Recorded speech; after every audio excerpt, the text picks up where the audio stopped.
João 12, 37 em diante. Mesmo depois que Jesus fez todos aqueles sinais miraculosos, não creram nele.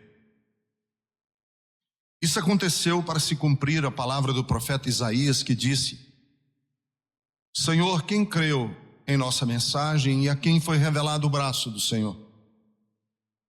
Por esta razão eles não podiam crer, porque, como disse Isaías no outro lugar, cegou os seus olhos e endureceu-lhes o coração, para que não vejam com os olhos, nem entendam com o coração, nem se convertam e eu os cure. Isaías disse isso porque viu a glória de Jesus e falou sobre ele. Ainda assim, muitos líderes dos judeus creram nele.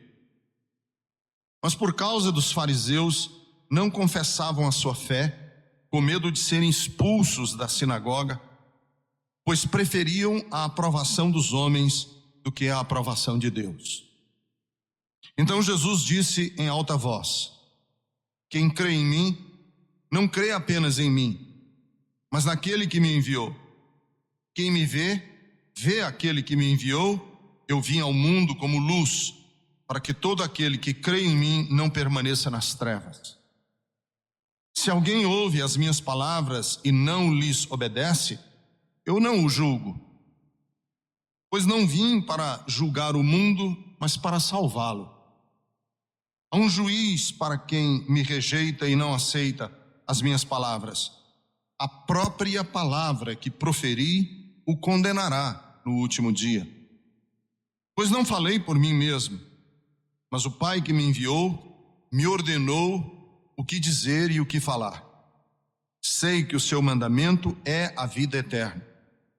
Portanto, o que eu digo é exatamente o que o Pai me mandou dizer. Amém. Até o final do capítulo. Senhor, me dá da tua graça, porque nós vamos mexer com conceitos, com verdades, com princípios que são muito importantes para a nossa vida, muito graves para a nossa existência. Eu quero te pedir que tu me des graça no abrir e fechar da minha boca, que eu fale não de mim, eu fale de ti, eu fale impulsionado e movido pelo Espírito Santo. Eu te peço a tua graça no poder do Espírito Santo. Amém e amém. Queridos, eu às vezes noto que à medida em que o movimento evangélico vai crescendo, as igrejas vão aumentando de número, que o tempo vai passando, como é fácil o cristianismo que nós abraçamos se tornar a nossa religião. Em outras palavras, tem muitos jovens aqui da nossa igreja, tem muitas famílias aqui da igreja, que essa é a sua religião. Se alguém perguntar qual a sua religião, você responderia: eu sou evangélico. Porque de repente é uma coisa cultural, passa a ser uma coisa cultural, passa a ser uma coisa familiar, passa a ser uma dimensão da nossa existência meramente costumeira. O que eu faço nos domingos? Eu vou para a igreja. Por quê? Porque foi assim que eu aprendi. É uma religião. E quando se torna uma religião, cristianismo se torna uma religião, há uma grande confusão, nasce uma grande confusão entre acreditar e crer. E é exatamente nessa nuance da semântica da palavra, porque as duas palavras são muito parecidas, acreditar e crer, que eu acho que nós precisamos hoje trabalhar um pouco nisso. Em outras palavras, se é a minha religião, eu acredito nela. Se é a minha religião, eu acredito nessa religião. Mas crer, me parece, pelo que já estudei na Bíblia e já vi outras pessoas estudarem, crer parece ser outra coisa. Que é possível uma pessoa acreditar e não crer. É possível uma pessoa acreditar e não crer. Porque, por exemplo, aqui no texto, mesmo o versículo 37 diz assim, com todas as letras, é muito interessante esse versículo 37, que mesmo depois que Jesus fez todos aqueles sinais miraculosos, não creram nele. Em outras palavras, se você fosse algum daqueles contemporâneos de Jesus e perguntasse, você acredita no milagre? Eu acho que todos responderiam que sim. Eles viram, eles foram, como no jargão, né? Eles foram testemunhas oculares da história. Eles viram. Eu acredito. Mas eu acho que é possível uma pessoa acreditar. E aí entra um pouco também, eu acho, da nossa tradição, que é católica. E o catolicismo nos deixou essa herança de ser e de mostrar que o cristianismo é uma religião de milagres. Porque no catolicismo sempre houve manifestações miraculosas, sempre. Se quem aqui é de tradição católica, eu sou, fui batizado, fiz primeira comunhão, e minha família, tive um tio-avô padre e uma tia-avó freira. Eu sou de tradição católica, então eu entendo que a tradição católica, ela é uma tradição do milagre. A Igreja Católica sempre promoveu, sempre vivenciou e sempre ensinou a possibilidade do milagre como parte da vida cristã. Se você for em qualquer igreja católica, que seja igreja, por exemplo, de romaria, igreja de milagre, você vai ver que tem uma seção lá na igreja chamada seção dos ex-votos. O que são os ex-votos? São réplicas feitas de cera ou de madeira, de membros, braço, perna, seio, cabeça, de pessoas que fazem esses ex-votos, quer dizer, essas réplicas em madeira, em agradecimento por algum milagre que receberam. Eu já estive em algumas igrejas católicas que têm um lugar superlotado. Então, as pessoas brasileiras, de uma maneira geral, porque essa é a nossa tradição mais forte, é o catolicismo, as pessoas brasileiras, de uma maneira geral, acreditam em milagre, acreditam na possibilidade do milagre acontecer. Mas a minha pergunta é possível uma pessoa acreditar e não crer? É possível uma pessoa dizer assim, eu acredito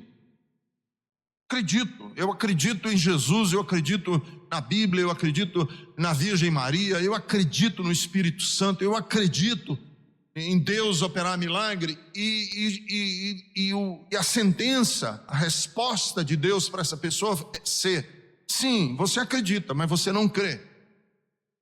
Porque eu acho que acreditar está ligado à nossa adesão religiosa. Eu acredito porque essa é a minha religião. Crer tem outra conotação na Bíblia. Tanto que estes judeus que eram contemporâneos de Jesus, que viram Jesus transformar água em vinho, que viram Jesus multiplicar pão e peixe, que viram Jesus ressuscitar um morto de 4 dias, que viram Jesus andar por cima das águas, que viram Jesus fazer maravilhas, que a Bíblia chama o milagre de maravilhas, e mesmo assim eles não creram. O texto é explícito, é claro. Há uma semana, esse texto aqui que eu li para vocês, nós estamos há mais ou menos uns 4 dias antes de Jesus morrer crucificado. Quer dizer, já é no fim do ministério de Jesus. Tudo que tinha de acontecer de sobrenatural já aconteceu. Todos os milagres que tinham que acontecer já aconteceram. E mesmo assim, eles ainda não criam. Por quê? E aí é onde eu quero trabalhar hoje, sobre o real significado do crer. O que significa crer?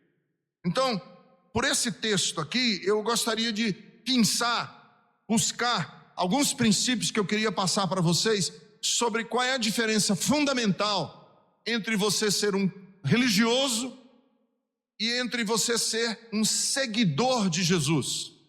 Ser um seguidor de Jesus. Porque eu acredito que o crer tem a ver com a gente ser seguidor de Jesus. E ser seguidor de Jesus não é necessariamente uma religião. É outra coisa, que é o que eu quero falar para vocês. Primeiro, que o real significado de crer na Bíblia não é a nossa capacidade de acreditar. O real significado de crer não tem nada a ver com a minha capacidade de acreditar. Crer tem a ver com a minha capacidade de me deixar influenciar pela verdade do Evangelho. Crer é outra coisa. Crer não é acreditar. Crer é deixar-se influenciar pela mensagem do Evangelho. Por quê? Porque depois de todos aqueles milagres, eles não criam, não é porque eles não acreditavam nos milagres, não é porque eles diziam Jesus foi um falsário, foi um embusteiro. Não. Eles acreditavam nos milagres, só que as verdades de Jesus eram insuficientes para que eles se deixassem influenciar por elas. Então, quando eu digo assim, você crê em Jesus, eu não estou perguntando se você acredita nele, porque eu dou de bandeja que você acredita, eu aceito que você acredita. Por quê? Porque brasileiro, de uma maneira geral, acredita. Brasileiro, de uma maneira geral, acredita em tudo até. Brasileiro, de uma maneira geral, acredita em duende. Eu uma vez estava assistindo uma entrevista do Jô Soares, e ele conversando com fulano de tal, sobre Saci Pererê. E a conversa se tornou densa. E se tornou uma conversa densa sobre Saci Pererê. Quer dizer, brasileiro acredita em Saci Pererê, brasileiro acredita em duende, acredita em Papai Noel, acredita em apóstolo, acredita em pastor evangélico, acredita em padre, acredita em qualquer coisa. O cara teve um pouco de traquejo, souber falar direitinho alguma coisa, o povo acredita em qualquer coisa, acredita em lenço, acredita em tudo. O brasileiro acredita em tudo. Acredita em santo que chora sangue, acredita em imagem, acredita em gruta, acredita em tudo. O brasileiro acredita. Se você vender direitinho o produto, ele acredita. Mas isso não é evangelho. Evangelho não tem a ver com a sua capacidade de acreditar. Evangelho é uma relação que nós temos com verdades em que elas organizam minha vida. Então a minha pergunta é a seguinte: será que a mensagem de Jesus, os valores de Cristo, aquilo que ele ensinou, são normativos, são valores com os quais você organiza a sua vida? Se você disser, não, minha vida não é organizada a partir daquilo que Jesus ensinou, então você não crê. Você pode acreditar, mas você não crê.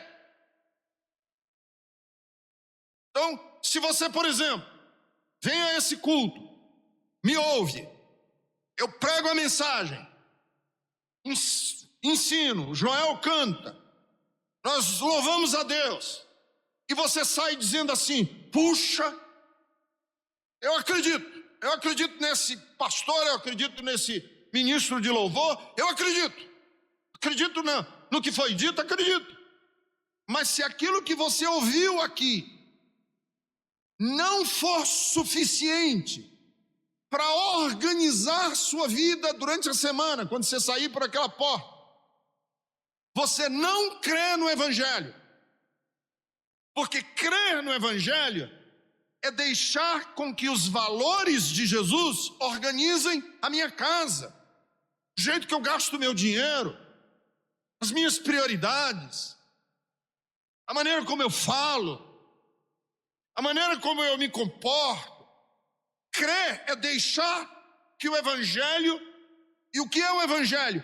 O ensino de Jesus. Faça de mim um seguidor dele. Ande segundo aquilo que ele ensinou.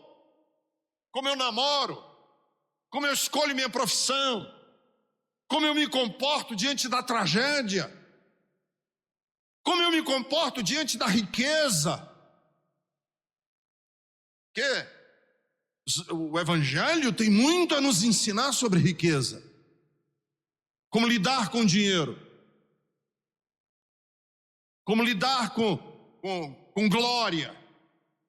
Como lidar com tragédia, com fracasso, com pobreza. Como lidar com doença. O Evangelho tem muito a nos ensinar sobre como lidar com a vida. Então eu não quero ensinar você a acreditar, porque eu já dou como ponto passivo que você acredita, que você não tem dificuldade de acreditar. O meu interesse não é produzir em você a capacidade de acreditar, mas é produzir em você um desejo de organizar sua família de acordo com os valores de Jesus de Nazaré.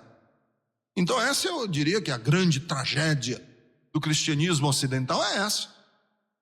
Tem muita gente que acredita, eu termino de pregar e a pessoa, não, isso mesmo, amém, amém, amém ou não amém? Amém. Sim ou não? Sim. E durante a semana é desonesto, mentiroso, deselegante, agressivo, ferino, torpe de alma, torpe de mente. Evangelho é você incorporar nas decisões da sua vida durante a semana os valores do reino de Deus, como Jesus nos ensinou. Isso é crer. Ele creu. Quer dizer, ele passou a viver de acordo com novos valores, com uma nova ordem, com uma nova cultura. Chegou um outro jeito de viver. Que jeito é esse? O jeito de Jesus. Ele creu, porque ele agora vive de acordo com o jeito de Jesus.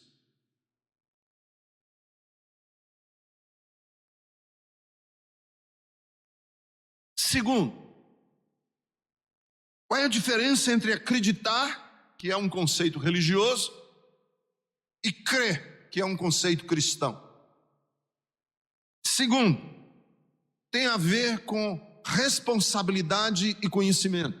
Essa relação entre responsabilidade e conhecimento. Crer tem a ver com a capacidade de assumir responsabilidade com as verdades que se aceitou como verdadeiras. Deixa eu só explicar um pouco aqui, porque essa frase pode estar meio confusa para algumas pessoas. Deixa eu destrinchar isso bem destrinchado. Conhecimento é igual a responsabilidade. Quanto mais você sabe, mais você é responsável. Porque responsabilidade tem a ver com conhecimento e conhecimento gera responsabilidade. Deixa eu dar um exemplo bem simples. A responsabilidade de um motorista da aviação Cometa é muito maior do que a responsabilidade de um adolescente que está tirando a carta de motorista dele agora. Por quê? Que a responsabilidade, quer dizer, é inadmissível que um motorista da aviação Cometa faça um tipo de erro que quando um adolescente faz, eu sou compassivo com ele. Eu digo, não, ele é adolescente. Por quê? Porque ele tem um nível de conhecimento, de experiência, de vivência muito maior do que o do adolescente. Então, um estagiário de direito, rapaz, está se formando em advocacia, é estagiário de um escritório, cometeu um erro jurídico num processo, estagiário, cometeu um erro jurídico no processo, na tramitação do processo. É muito diferente de um juiz cometer um erro. Por que que o juiz não pode cometer aquele erro e quando o estagiário comete, eu digo assim, eu entendo, ele é estagiário, está começando agora. Por quê? Porque o nível de conhecimento do juiz é extremamente mais alto do que o nível de conhecimento de um estagiário. Aqui nós temos no texto que eu li para vocês, que alguns foram incapacitados de crer por Deus. E aí o evangelista João cita o profeta Isaías dizendo que Deus não deixou eles crerem. Por que que Deus não deixaria alguém crer? Porque se você crer, aumenta o seu nível de conhecimento. E se você não está disposto a viver, grande vai ser a sua condenação. Porque você vai se tornar, entre aspas, um juiz no conhecimento do evangelho, sai do nível de estagiário, chega no nível de juiz, mas só que você não quer se comportar de acordo com o nível de conhecimento que você tem. Então é melhor que você não saiba.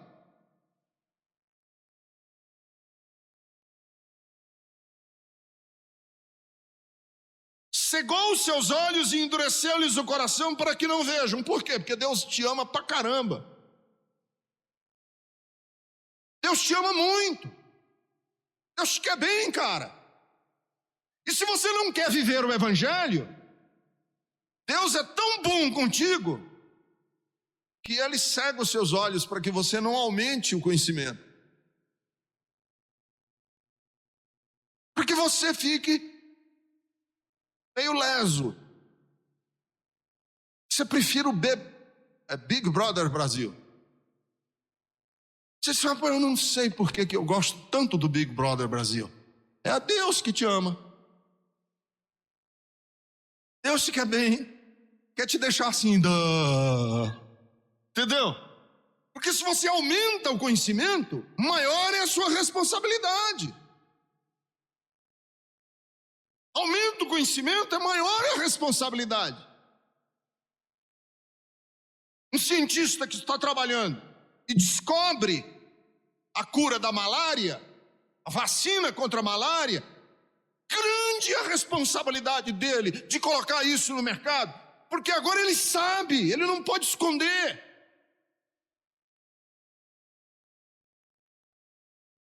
E é uma das razões também porque que Tiago diz assim, nem muitos de vocês queiram ser mestres. Nem todos vocês aqui queiram ser pregador, pastor, não queiram.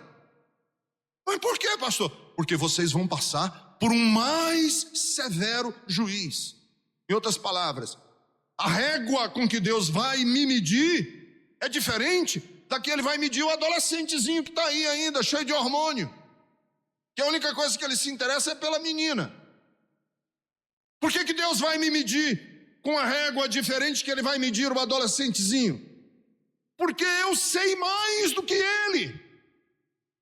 Meu nível de conhecimento é maior.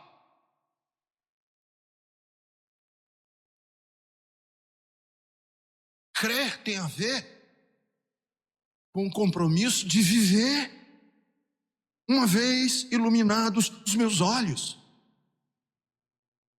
Eu acho que esse aqui é um conceito fantástico para arrependimento. O que é arrependimento? Arrependimento, na minha maneira de entender hoje, é enlarguecimento, alargar de consciência. Porque uma vez que eu sei, eu me torno responsável. Uma vez que eu sei, eu me torno responsável. Se eu sei que essa comida faz mal, e eu sou fabricante daquela comida, e eu sei que ela faz mal, eu estou fabricando aquela comida, no dia em que eu descubro que ela faz mal, eu não posso mais vender aquela comida. Não posso mais, porque agora eu sei que ela faz mal. Por isso é que eu entendo que 1940, 1945, 1948, as pessoas fumassem, que tinha propaganda de cigarro, que médico sugeria que as pessoas fumassem. Fume cigarro e tal, porque ele não dá tanta irritação de garganta. Eu, pessoalmente, os médicos faziam propaganda de cigarro. Eu, pessoalmente, gosto mais da marca tal, da marca X. Mas com o nível de informações que nós temos hoje, dos efeitos desastrosos que é a indústria do tabaco, é impossível, uma vez a mente esclarecida, você insistir naquilo. Arrependimento é isso. Eu vi, agora eu tenho que sair, eu vi que isso é ruim. E eu assumo um compromisso de sair desse sistema, de sair dessa lógica, de ir para outra lógica. Por quê? Porque agora eu sei.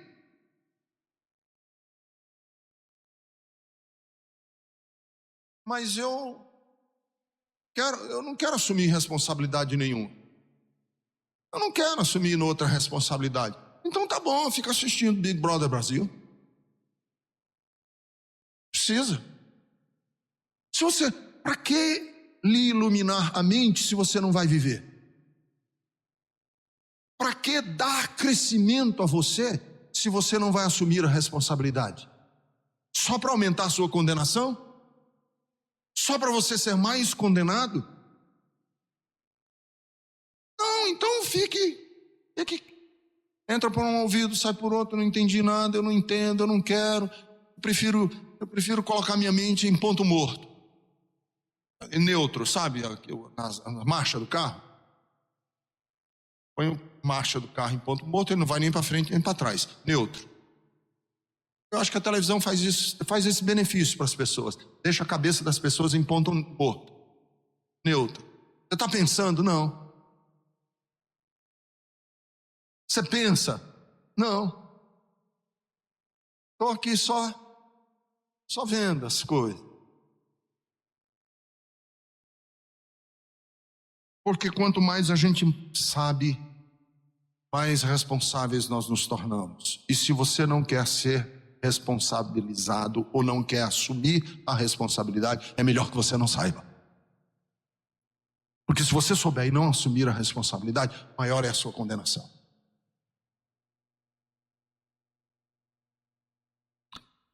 E aí João está trabalhando essa questão do crer. E lembrem-se, nos últimos 4 ou 5, 6 dias no máximo, nós não temos exatamente a cronologia, mas são 5 ou 6 dias no máximo antes da morte de Jesus. João desce mais um degrau para mostrar que existe sim um escalonamento nessa questão do crer. É que crer não combina com covardia. Que crer tem muito a ver com a ousadia de assumir. Que o covarde é o nível mais baixo que se pode chegar nessa questão do crer. Covarde. Veja o versículo 42 como ele é cruel na análise que é feita dessa questão do crer. Ainda assim, muitos líderes dos judeus creram nele. Mas por causa dos fariseus, não confessavam a sua fé, com medo de serem expulsos da sinagoga, pois preferiam a aprovação dos homens do que a aprovação de Deus. Isso aqui é covardia, isso aqui é conveniência, isso aqui é ser venal. Aqui é negociar valores em nome da aceitação. É baixar a cabeça ao que é conveniente. E o Evangelho tem muito dessa coisa de você assumir, de você não se acovardar diante daquilo que você crê. Eu creio, é o meu valor. Eu creio não porque acredito, eu creio porque são valores que estão incorporados à minha vida. E estou disposto a viver esses valores em qualquer condição, seja onde for, custe o que custar. Isso é o Evangelho. E Jesus, e aqui é importante porque nós estamos a poucos dias antes da crucificação, o tempo, o clima, o ambiente em Jerusalém está pesadíssimo. Respira-se no ar a conspiração para matar Jesus. E alguns convenientemente, e é por isso que Dante Alighieri na Divina Comédia reserva os estratos mais baixos do inferno para os covardes. Para os covardes. O Evangelho é um chamado a nós assumirmos o jeito de Jesus no mundo, mesmo se isso não for vantajoso para nós. Irmãos, eu acho assim, que nós vivemos um cristianismo hoje que falta ele dente. Nós estamos mordendo sem dente.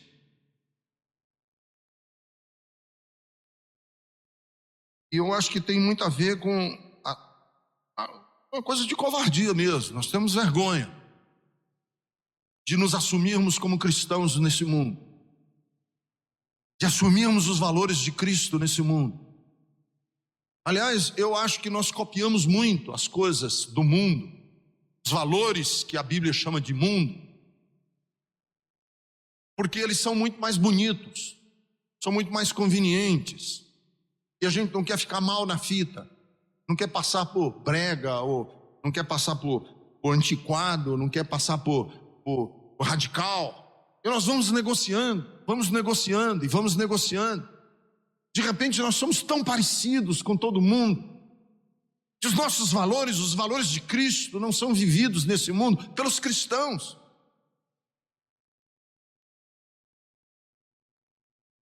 Eu acho que foi Nietzsche que disse: se mais pessoas fossem parecidas com o Cristo, mais fácil seria se tornar um cristão. Porque crer não combina com covardia. Eu ouvi uma história que eu não sei se é verdade ou não, mas eu passo como uma história que eu ouvi, que no Peru, durante período em que o Sendero Luminoso, que foi aquele grupo de terroristas, Peru, que espalhou muita morte, muita miséria pelo interior, principalmente pelas pequenas comunidades peruanas, Sendero Luminoso, eles tinham uma estratégia de acabar com todas as lideranças, de matar todo tipo de liderança que houvesse, para colocar no lugar lideranças que eles queriam. E eles espalhavam terror mesmo. O peruano era aterrorizado com o Sendero Luminoso. Depois ele foi desbaratado, eu acho que nem existe mais. Mas conta a história que uma vez eles entraram numa comunidade evangélica, numa pequena cidade peruana. Os guerrilheiros cercaram a comunidade, um grupo entrou na igreja, botou a metralhadora na cabeça do pastor e dos crentes e falou o seguinte: nós viemos implementar uma nova ordem aqui no Peru, e aqueles que negarem a Cristo, quiserem seguir o nosso grupo Sendeiro Luminoso, podem sair, e nós vamos ficar aqui dentro, e nós temos algumas coisas a fazer. E dentro de uma igreja, e muita gente começou a sair, indo embora. E eles, depois que o grupo saiu, a maioria saiu, ficou um grupinho pequeno que não negou a Cristo. Eles trancaram as portas, e quando ouviu-se, foi a rajada da metralhadora do lado de fora, pipocar de tiros. Todos os que tinham negado, tinham saído, foram sumariamente executados. E o líder do grupo disse: nós viemos implementar uma nova ordem no Peru, e essa nova ordem não aceita covardes. E aqueles que acabaram de negar a Cristo mostraram que são os covardes com os quais nós não queremos lidar, e pouparam a vida daqueles que ficaram dentro. Eu acho que é um pouco isso, que Jesus estava para ser crucificado e um grupo, com medo de ser expulso da sinagoga, preferindo a aprovação dos homens à aprovação de Deus, crendo, não conseguiam vivenciar essas verdades em suas vidas por conveniência, porque eles não iriam se sair bem no seu grupo de apoio, no grupo culturalmente que dá apoio àquela pessoa. Em quarto lugar, eu diria assim: crer em Jesus tem a ver com refazer as nossas ideias sobre Deus. O texto diz que, além deles crerem como valor de Deus para as nossas vidas, crer tem a ver com refazer as nossas ideias sobre Deus. Jesus disse assim em voz alta: quem crê em mim, versículo 44, não crê apenas em mim, mas naquele que me enviou. Quem me vê, vê aquele que me enviou. Quem vê a mim, vê aquele que me enviou. Em outras palavras, qual é a diferença entre acreditar e crer? Acreditar é aceitar passivamente as ideias que nos foram transmitidas sobre Deus. Crer é olhar para Deus através da lente de Jesus e refazer, por causa de Jesus, refazer todas as ideias que nós nutrimos a respeito de Deus. Tudo o que foi dito a respeito de Deus no passado pelos profetas, aos homens da antiguidade, tem que ser refeito, tem que ser reformulado, corrigido através da lente de Jesus. Então, uma pessoa que crê é uma pessoa que está olhando para Deus agora, não mais pela lente da sua religião, pela lente da sua tradição, não mais pela lente do legado religioso que foi transmitido a ele, mas ele está disposto a olhar para Jesus através da lente a olhar para Deus através da lente de Jesus. Jesus refaz, porque Deus outrora, a carta aos Hebreus diz: havendo Deus outrora falado de várias maneiras aos nossos pais, pelos profetas, nesses últimos tempos tem nos falado através de Jesus, a quem ele constituiu o herdeiro de todas as coisas. Hebreus capítulo 1. Então, Jesus refaz a minha ideia de Deus. Tudo que eu cria a respeito de Deus, agora eu tenho que refazer, porque eu olho para Deus através de Jesus. Então, aquele Deus iracundo, carrancudo, vingativo, aquele Deus punitivo. Daniel falou que tem um chicote na mão e uma espada na outra, para castigar e ferir e perseguir as pessoas. Esse Deus intolerável precisa ser corrigido. Nós temos que olhar para ele com outra lente, inclusive do Antigo Testamento, coisas que as pessoas atribuíram a Deus no Antigo Testamento. Quando eu olho através de Jesus, precisa ser refeito. Porque, por exemplo, um Deus destrutivo, Deus que chancelou chacinas, limpeza étnicas no Antigo Testamento, destruiu com comunidades inteiras de homens, mulheres, crianças, matou todo mundo. As guerras que antigamente eram vencidas e as pessoas atribuíam o ganhar da guerra ao anjo, a Deus, que matou todo mundo, e diziam, foi Deus que matou todo mundo. Quando eu olho através de Jesus, eu digo, não pode ser.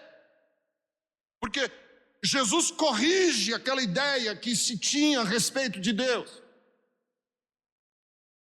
Vocês lembram que certa vez Jesus ia passar pelo território dos samaritanos? Precisava passar pelo território dos samaritanos.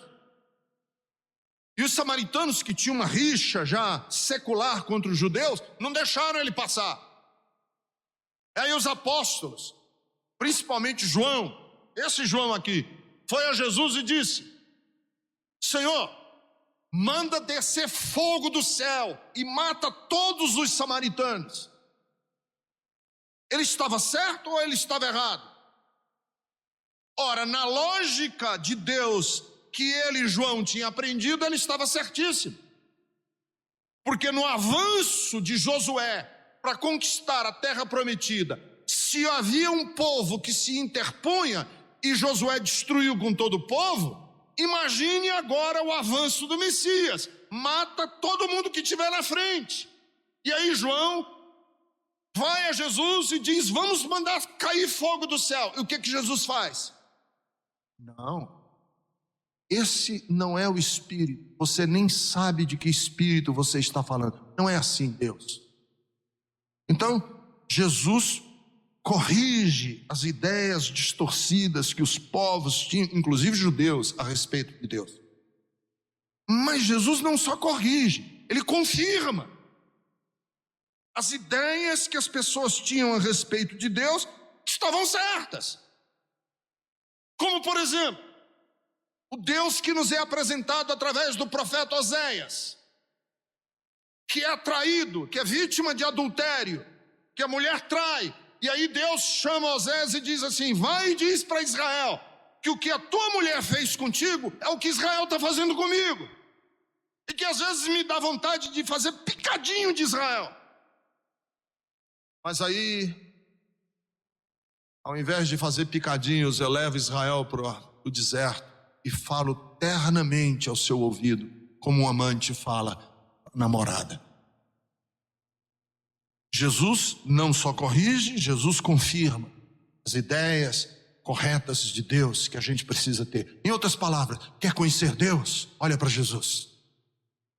Quer conhecer Deus? Olha para Jesus. Como é que eu posso crer de verdade? Olha para Jesus. Ele é a exata manifestação de Deus entre os homens. E por último, crer salva. A Bíblia diz que quem crer será salvo. Mas crer salva não porque nos livra de castigo. Crer salva porque nos poupa dos processos de antivida. Crer salva. Mas não é que salva porque Deus ia me matar e deixou de me matar porque eu criei. Crer salva porque eu passei a viver com valores que me poupam da antivida, da morte. Por isso eu sou salvo. Então deixa eu fazer uma afirmação que eu preciso falar, que eu acredito nela. Jesus não foi um Deus que veio à terra nos livrar de Deus. Entenderam? Jesus não foi um Deus que veio à terra nos livrar de Deus. Não. Olha o que o texto diz no versículo 47. Se alguém ouve as minhas palavras e não lhes obedece, eu não o julgo. Porque eu não vim julgar o mundo. Jesus não veio para dizer para a gente assim, ó, Deus está com raiva de você, Ele te odeia porque você é pecador e Ele quer destruir com você, mas eu vim aqui para livrar você da mão de Deus. Não. Pelo contrário, Deus ama você. E o que Jesus veio fazer? Jesus veio nos ensinar a viver de um jeito tal, a viver de uma maneira tal, que se eu viver dessa maneira, eu serei salvo de um outro jeito de viver que ia me destruir. E Deus odeia aquele outro jeito de viver, não porque Ele é contra nós, mas porque Ele nos ama e não quer ver você destruído.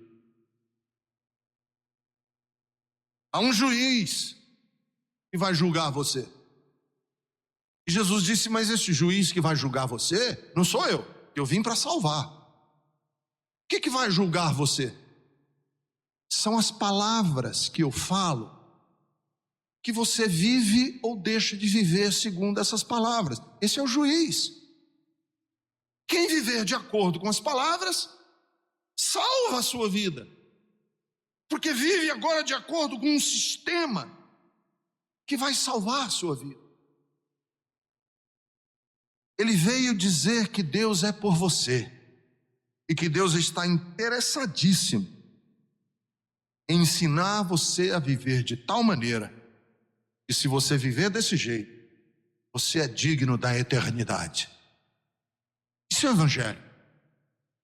O Evangelho não é fazer você acreditar, é você viver como seguidor de Jesus de tal maneira que a sua vida tenha qualidade eterna, porque você vive de acordo com Jesus.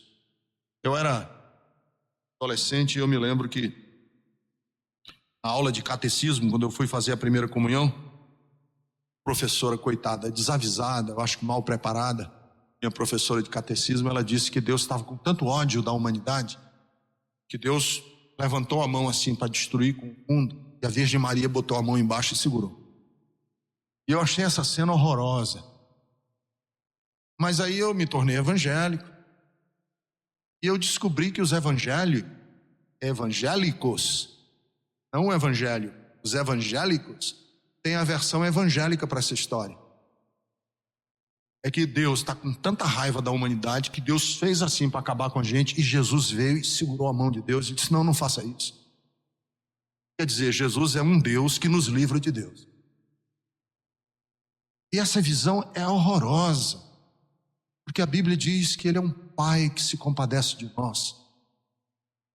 Se alguém ouve as minhas palavras e não obedece, não sou eu que julgo, são as palavras que eu digo.